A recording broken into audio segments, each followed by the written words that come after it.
touched before on advice, and you mentioned a piece of advice that, from a career point of view, you settled on. More specifically, has there been a piece of advice that's really shaped you professionally before? Three big pieces of advice that I've had throughout my career that I sort of live by. One was actually the first piece of advice I got from my first ever marketing line manager.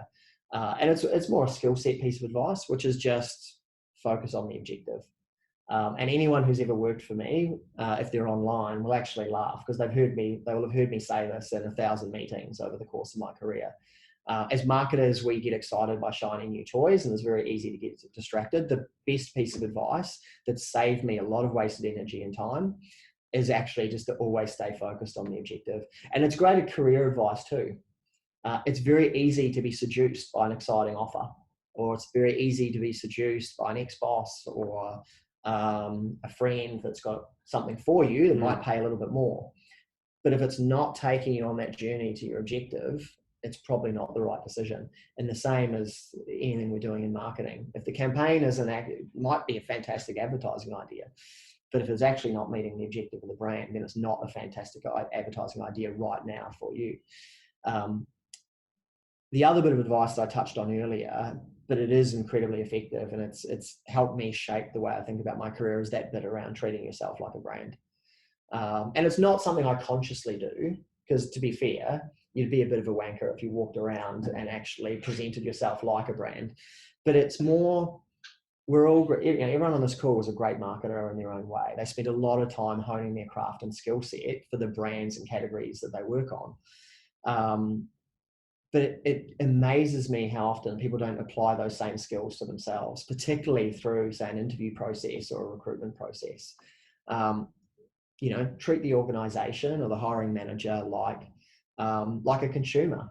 And what are their needs? What are their wants? What are their desires? What are your insights into what they need? And then what's your unique selling proposition to what they need?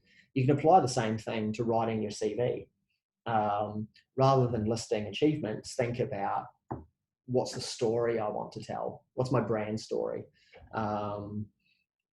Because we've actually all got those skills. It's actually, in fact, when I started to think about things like recruitment and CVs and job search with that lens, it actually made it infinitely easier for me because I could just rely on stuff that I did every day.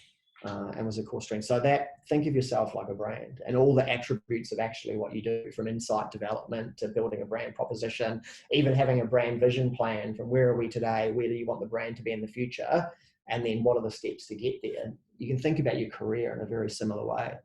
And then from a marketing and advertising perspective, well, that's your CV and that's how you sell yourself through an interview process, or actually just networking and how you interact with people. So I think there's a lot of parallels there. And then the other piece of advice is just really the importance of networks and relationships. Probably young marketers today are probably more connected than people were when I first started my career because of social media and that sort of thing. We didn't have LinkedIn back then. So it was actually harder to build networks. You actually had to physically meet with people and go for coffees with people. But also just be mindful of everything's a relationship, everyone you come in contact with. I think half the jobs I've got in my career were actually not always directly a result of someone I knew, but people I knew and people within my network indirectly helped me get some of those roles, either because they were a reference or actually because they're an advertising agency I worked with 5 years ago that are the advertising agency for the company I'm going for a job, and they get called up and asked about me before I've even gone in for an interview. Yeah. So you just never know where those relationships are actually going to be beneficial and help you. So you can't do it alone. You need those people around you. Great advice.